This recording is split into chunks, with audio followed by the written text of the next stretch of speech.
Lately, I've been thinking a lot about mental preparedness over necessarily physical preparedness. We have a bug out cabin. Our car is set for bugging out. Our bikes are set for bugging out. We have a bug out boat. We've got all that stuff pretty well covered. What about the mental aspect? Years ago, I was backpacking in Hawaii and got caught in a flash flood. We lost everything we had except for my little day pack that zipped onto the back of my backpack. It was in a backpacking, like a travel pack. And in that, I think I had a cigarette lighter, a pack of cigarettes, weirdly a Ziploc baggie with a clean pair of socks and a t-shirt. That was my getting back to town bag. I had a Belgian canteen, a cotton sweatshirt, and 3 betta honeys. And I can assure you they do not last as long as you chew. Anyways, 21 days later, we emerged victoriously. And it was one of the greatest adventures of my life. My company wasn't very fond of the journey, and I would have had a lot more fun if she wasn't there. But for me, it was fantastic. And we immediately parted ways. And when I got back to Oahu, I needed new gear. And I kept trying to find a mountain shop. In Hawaii, that's not an easy thing. Everyone just kept telling me, go to the bike shop, go to the bike shop. I'm like, what bike shop? Go to the bike shop, go to the bike shop. What bike shop? Eventually I found the bike shop, which is appropriately named the bike shop. Such an amazing shop. And upstairs they had a full service mountain shop. And I had never bought a whole set of mountain gear before.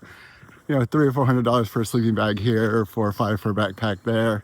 Doesn't really add up. It's just, I need this, I'm gonna get it. When you walk in to get it all at once, it's a huge amount to spend.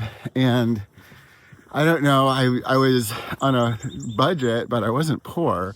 But still, everything that comes in, something must go out.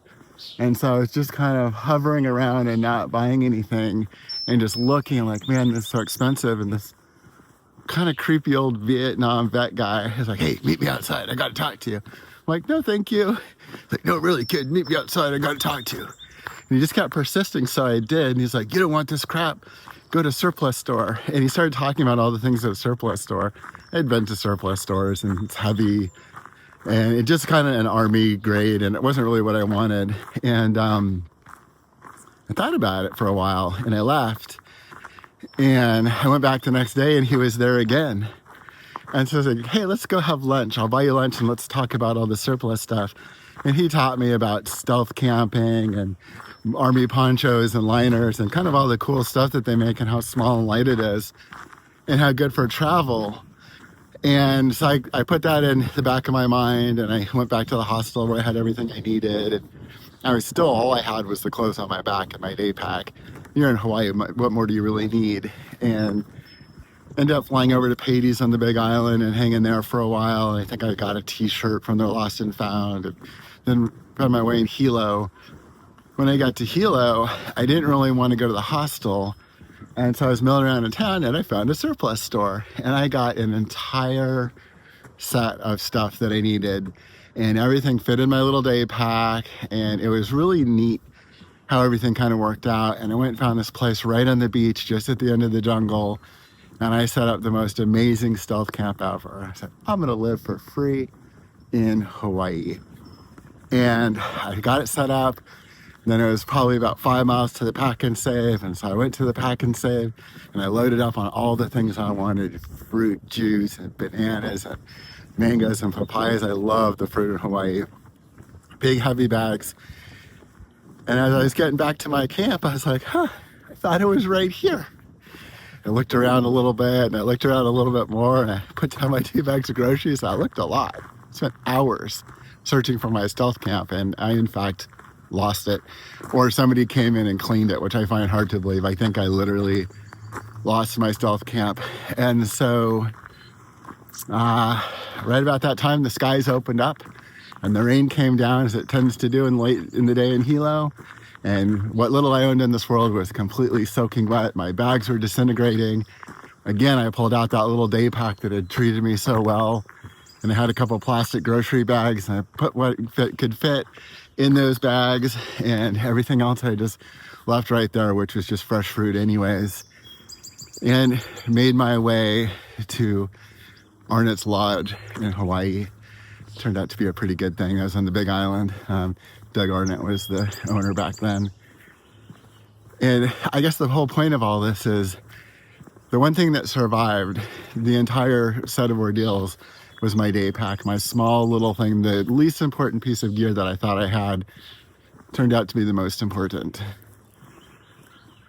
So as we're getting this move together, trying to find a more reasonable place to live, we're fleeing the high cost of living here. And it's not because we can't afford to live here. It's because we can't afford to live here as well as we'd like to. We don't want to be as poor as you have to be to stay. Washington State is probably the heaviest taxed state in the nation. It's certainly on its way there. So we're trying to figure what goes with us and what stays back. And with the bikes, it isn't necessarily the one that you would think is, oh, going downhill is the most important. And I've got someone coming Friday, I think I mentioned this, to pick up my big bike, which is my best bike. All my Bromptons are gone, which are my smallest bikes. And I'm sticking with the middle bike because I think that's going to be the one out of all of them that serves the most purposes. And so, God, it's always kind of creepy down here. I don't know why. Definitely ran into some characters down here. And so the middle bike is the one I'm keeping. And there's other things that we're packing up and getting rid of. And we're not necessarily keeping the best of everything, but what we're trying to do is keep what we consider to be the most useful of everything. And so things are getting smaller. It's moving right along, and we're thinking more of the mental freedom and the mental preparations that we need to make for this journey. What is going on down here? Just scoping around this beach. I think I'm gonna keep going on my way. Less is more, and so for us, it's we like our things, right? Oh, I could certainly never live without, or I can never live without this, or I can never live without that. What I learned in Hawaii, I can happily live without everything, and I don't have to.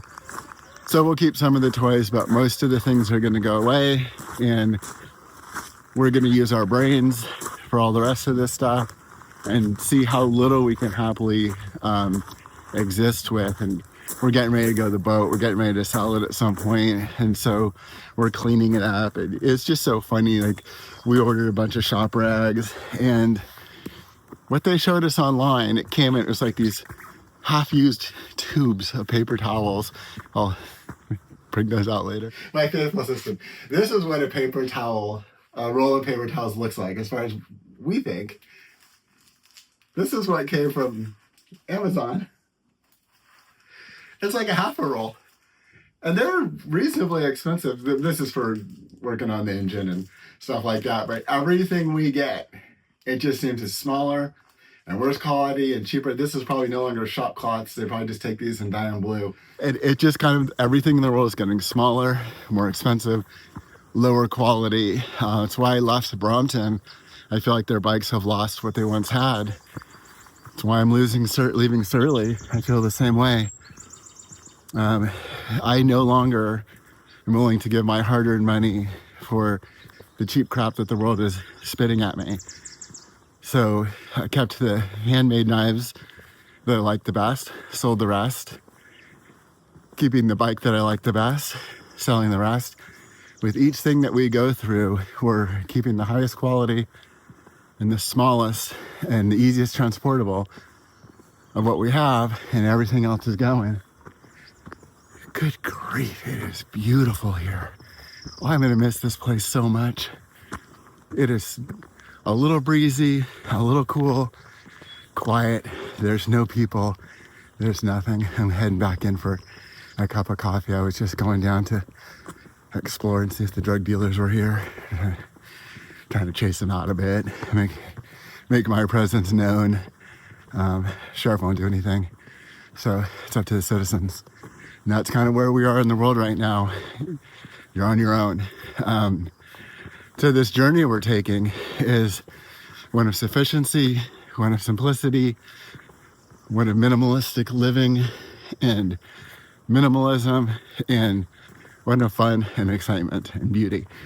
And so for us, it's always the adventure. If all else fails, we just get jobs, move to the city, get a nice condo, you know, what everybody does. So there's no rules. We're just playing. Oh, my allergies are killing me right now. The pollen is so bad. But that's what spring brings. And I am home. And it's time for some coffee. And to check in on Kimchi. She's sitting at her little desk looking out the window, doing her morning work.